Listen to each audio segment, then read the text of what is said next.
ঢাকা বিশ্ববিদ্যালয়ের উপাচার্য পদ ঘিরে বড় পরিবর্তনের আভাস মিলেছে। উপাচার্য অধ্যাপক ডক্টর নিয়াজ আহমদ খান আনুষ্ঠানিকভাবে পদত্যাগপত্র জমা দিয়েছেন। মন্ত্রণালয় সূত্রে জানা গেছে, উপাচার্য অধ্যাপক ডক্টর নিয়াজ আহমদ খান রোববার সকালে শিক্ষামন্ত্রী ডক্টর আ.ন.ম এহসানুল হক মিলনের কাছে পদত্যাগপত্র জমা দিয়েছেন। তার এই পদত্যাগপত্র জমাদানের ফলে শূন্য হতে চলেছে ঢাবির শীর্ষ এই পদটি। সরকার আনুষ্ঠানিকভাবে পদত্যাগপত্র গ্রহণ করলেই নতুন উপাচার্য নিয়োগ দেওয়া হবে।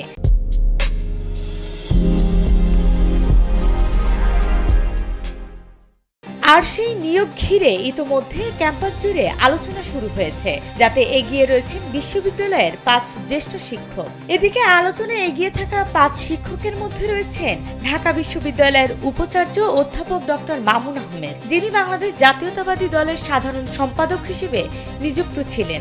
এছাড়াও রয়েছেন বাংলাদেশ উন্মুক্ত বিশ্ববিদ্যালয়ের সাবেক উপাচার্য অধ্যাপক ডক্টর এ.বি. এমদাদুল ইসলাম, জাতীয় বিশ্ববিদ্যালয়ের অধ্যাপক ডক্টর এ.এস.এম. আমানুল্লাহ, জাতীয় বিশ্ববিদ্যালয়ের কলা অনুষদের ডিন ও ইসলামের ইতিহাস ও সংস্কৃতি বিভাগের অধ্যাপক ডক্টর মোহাম্মদ সিদ্দিকুর রহমান খান এবং সাদা দলের বর্তমান আহ্বায়ক ও মার্কেটিং বিভাগের অধ্যাপক ডক্টর মোহাম্মদ মোর্শেদ হাসান খানও রয়েছেন এই তালিকায়। সংশ্লিষ্ট মহলের ধারণা, চলতি সপ্তাহেই নতুন ভিসি নিয়োগের প্রজ্ঞাপন আসতে পারে।